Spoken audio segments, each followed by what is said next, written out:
자, 오래 기다리셨어요? 아닙니다. 오늘 진짜 날씨 너무 더웠죠. 와, 전 주말에 일요일 날 여러분 진짜 이게 영상 좀 보여주셔야 되는데 일요일 날 우리 박유진 시의원이 저랑 같이 포항에 가갖고 그 더운데 혼자 그 사자우를 한 10분 떠들었어요. 아, 그래요? 제가 알기로. 와, 진짜 대단하시더라고. 8분 있더라고요. 8분. 너무 맺힌 게 많아가지고. 근데 진짜 다들 진짜 서울시장감이다. 10년 후에 서울시장 돼야 되겠다. 뭐 이런 얘기가 많았어. 혹시 뭐 포항에 가신 뭐 혹시 잠깐 뭐 이유나 뭐 포항에 소회? 예, 다녀오신 소회. 그러니까 이제 포항 간 것이 지금 이제 좌우 중도 다 모여서 윤석열 퇴진을 위해서 맞습니다. 뜻을 함께하자 이런 거죠. 그래서 그 변희재 대표가 74년생 저랑 동갑 친구예요. 변희재가 74년생이요? 그래서 변희재 대표, 강윤경 74년생. 예. 이거 변희재 대표 74년생이라는 건 밝히면 안 되는 건가? 네, 그래서 이제 김용민도 73년생 아니에요? 맞습니다. 예. 제일 동안이네. 김용민, 변희재, 박유진 셋 중에 제일 동안이네 나 봤을 때. 강성범 개그맨도. 강성범. 그래요? 예. 강성범도 지금 변희재 씨랑 같이 방송하고 계시거든요. 옛날에 그 손석희, 노회찬, 박원순 이 이래로 거의 그런 급인데 지금 느낌이. 예, 그래서 박윤희 제일 동안이에요. 예. 그래서 이제 안진걸 선배님이랑 해서 맞습니다. 같이 이제 포항에 모여서 이 포항이 왜 의미가 뜻깊었냐면 이런 이제 소위 말해서 이 경상도, 뭐 전라도 이런 얘기할 때 포항, TK 뭐 이런 얘기해서 상대적으로 윤석열 퇴진에 대한 목소리가 좀 적은 지역 아닌가 이럴 맞아요. 수 있었거든요. 네. 가서 정말 그 뜨거운 시민분들의 반응. 진짜 뜨겁더라고요. 저도 갔었잖아요. 거기 저희가 이제 행진하고 있는 행진하는 길이 휴양지 해변가를 따라서 걸어왔는데 이렇게 수영복 차림으로 거기가 영일대인가요? 예, 영일만 뭐 영일대 영일대 해수욕장이라 그랬는데 맞습니다. 해운대보다 훨씬 저는 해운대만큼 좋더라고요. 와, 포항 진짜 달리 봤습니다. 깜짝 놀랐습니다. 맞아요. 진짜. 그렇죠? 예, 깜짝 놀랐습니다. 포항 달리 봤습니다. 예. 아무튼 서로 두 분 서로 인사. 안녕하세요. 아는 사이 되세요? 예, 아유. 우리 의원님 참 훌륭하신 분이라서 민주당에 많이 보고 있습니다. 다크호스, 네, 히든카드, 다크호스. 뭐 무슨 수식어를 붙이더라도 제가 생각할 때는 경청왕 이런 표현이 딱 저런 건 읽어줘야 돼. 이재용 씨, 김현성님, 과거에 공주파 TV에서 MBN 등에서 많이 봤습니다. 참 똑똑하고 훌륭하시더라고요. 똑똑하신 건 맞느냐? 아니 진짜 MBN 때 뭐 좀 그때는 많이 나갔죠 진짜. 그쵸. 종편 많이 나갔습니다. 이승석 꼼지랑님, 구자필 후보님 힘차게 응원합니다. 화이팅. 감사합니다. 보령서천입니다. 아콩알님, 이호 작가님 일본에서 보고 계시는 거예요. 일본 가셨어요 이호 작가님. 이호 작가님 반갑습니다. 진짜 일본까지 가셔서 네 보고 있습니다. 편집하면서 고맙습니다.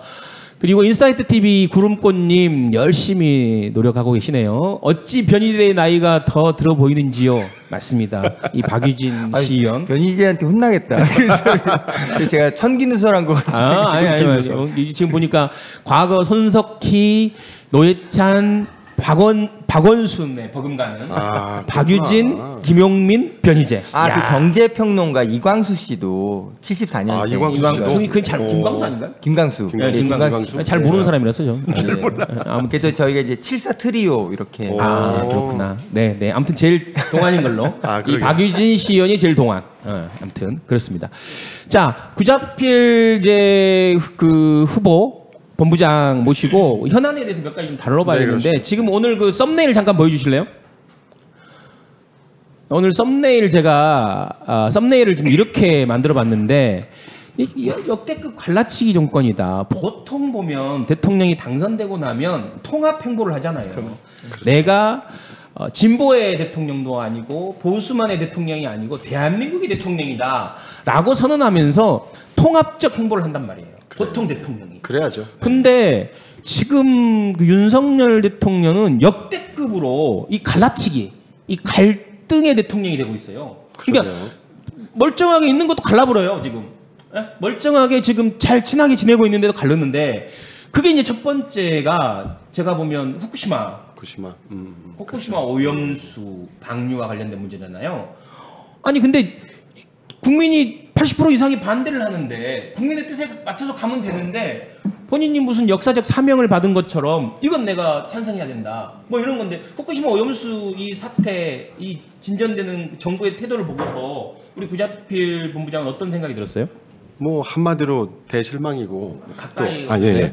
한마디로 뭐 대실망이고 또 분노를 또 자아내는 그렇죠. 아주 뭐 소령- 그냥 딱 뭐 저희 고향인 네, 보령서천에도 네, 맞아요, 또. 어민들도 많고 네. 또 김양식을 하는 분들도 꽤 많습니다. 김. 예, 뭐 많은 분들이 얘기하시는데 그 네. 김을 가지고 뭐 검은 반도체다 이렇게 떠는 얘기도 있지만 아무튼 실제 어민들 또 지역에 계신 소상공인들한테 직접적으로 타격이 오는 거거든요. 네. 뭐 한편으로는 어제 저도 머드 축제를 갔는데 지역 분들 중에 몇 분들은 그런 얘기를 하세요. 야 이거 방류하면은 머드 축제 하면은 이 머드에 그거 오염된 게 다 묻는 거 아니야? 뭐 이런 그렇죠. 얘기도 하고. 모두 붙이면 네. 피부 트러블 생기는 거 아닙니까? 그런데다가 그런 이제 우려가 좀 있는 거고 또 양식 내지는 어업을 하시는 분들 입장에서는 뭐 약간 좀 쉬쉬하긴 하지만 네. 뭐 횟집 이거 뭐 그거 하면은 회 먹으러 오겠냐 이런 네. 우려가 상당히 많아요. 네. 그래서 그런 부분들에 대해서 정확하게 국가의 지도자라면 네. 아 이거는 나는 명확하게 반대한다. 그렇죠. 그리고 뭐 여러 이제 국가 간의 그런 문제들이 있다고 하더라도 국민을 대표하는 대통령이라면 국민의 마음들을 잘 받아서 아, 이건 반대한다라고 얘기를 해야 되는데 그렇지 못하는 거에 대해서는 너무나 안타깝다라는 생각이 좀 듭니다. 후쿠시마 오염수 방류는 보이는 표면은 오염수를 내보내냐 안 내보내냐 이런 차원이지만 네. 전 이렇게 설명드리고 싶어요. 네. 존재하는 세계 실제는 입체인데 머릿속으로 이해하고 있는 세계는 2차원인 거예요. 네. 무슨 말씀이냐면 윤석열 대통령의 머릿속을 저희가 어떻게 네, 알 수 있겠습니까마는 존재하는 이 명확한 현실을 제외하고 북한과 소련, 러시아라고 말하는 북한과 러시아와 중국은 한편, 한국, 미국, 일본은 한편. 그러니까 우리는 무조건 일본 편을 들어야 된다. 한국, 미국, 일본의 삼각 동맹을 유지해야 되고 그 생각으로 모든 걸 밀어붙이는 거예요. 근데 그 생각이 조금 더 확장되면 저희가 단언할 수는 없습니다만 그런 논리라면 그대로 일본 자위대 합동 군사훈련 한국 영해로 자위대 얼마든지 들어올 수 있고요. 조금 더 나가면 독도 이런 문제 지금 괜히 분란 일으키지 말고 사이좋게 한국, 미국, 일본의 삼각체제가 완강하게 유지되는 것이 중요하다면 갈등 사안들은 차후에 논의하자. 얼마든지 확장될 수 있다라는 게 진짜 공포의 원인인 그러니까 겁니다. 기본적으로 윤석열의 세계관은 일종의 갈라져 있네요. 네 편 내 편으로. 그러니까 지금 국내에만 네. 내 말을 동의해주는 국민 이게 갈라치기가 아니라 지금 존재하는 세계 세계관이 그냥 그렇게 가르는 거네. 실제조차도 그러니까 그토록 미국 국회에 가서 자유를 예, 거의 반복을 그런데 했던 실제 윤석열의 이런 어떤 갈라치기 행보가 윤석열한테 어떤 득을 줄 수 있나요? 예를 들면 어떻게 생각하세요? 뭐 그냥 도움이 되는 게 아니라 그냥 자기 하고 싶은 대로 하는 거죠. 그래서 국민들이 느끼기에는 너무나도 좀 실망스럽고 뭐 심지어는 제가 최근 들어서 이제 많은 분들을 만나는데 본인들이 누구를 찍었다라고 말을 못해요. 말을 못하고 지역에서 네, 지역에서 그리고 항상 그런 얘기들을 이제 옆에서 만나면은 뭐 정치 얘기를 하기도 하지만 네. 좀 말수가 좀 적어지더라고요. 그래서 국민들에게 좀 희망을 주고 뭔가 좀 그 기쁨을 주고 그래야 되는데 슬픔과 분노와 이런 것만 주고 있는 그런 정권이 아닌가 너무 안타깝습니다. 네. 그 중앙대학교 사회학과 교수님께서 칼럼으로 네. 이제 왕놀이 커튼 뒤에 진실을 살펴봐야 된다. 신진 예, 교수님이죠. 교수님입니다. 예. 거기에 정말이지 글을 읽으면서도 약간 심쿵한 문장이 있었는데요. 지금 윤석열 대통령은 무슨 주의자라고 부를 만한 어떤 철학적 깊이가 없다는 거예요. 그러니까 이거는 정말 전무후무한 사례인 거죠. 아니 진짜 얼마 전에 리더십 관련해서 이제 리더십 관련해서 윤석열의 리더십을 평가한다 했더니 모 교수가 거기서 그러더라고. 리더십으로 평가할 만한 리더십이 없다고. 맞습니다. 리더십이 없다. 그러니까 지금 윤석열 대통령이 보여주고 있는 일련의 모습들은 이게 어떤 철학이 있고 네. 어떤 정책을 가지고 어떤 나라를 만들고 싶구나. 그래서 진행되는 과정이구나. 이렇게 맥락을 갖고 유추할 거리가 없어요.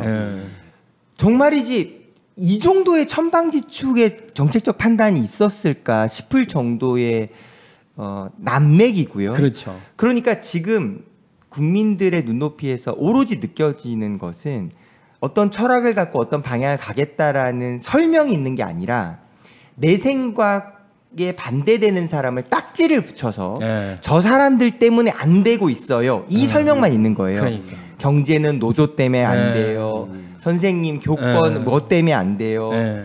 지금 나라 정책들은 오로지 전 정권 탓, 노조 탓, 시민단체 보조금 탓 이렇게 탓으로만 지금 안 되고 있는 상황을 변명하고 있다는 것이 이 슬픔의 진짜 원인인 거죠. 유승민 씨가 그랬던데 비겁하다. 맞습니다. 그러니까 이번에 재난과 관련돼서 총리실이 긴급하게 뭐 조사한 건 좋아요. 뭐 좋다.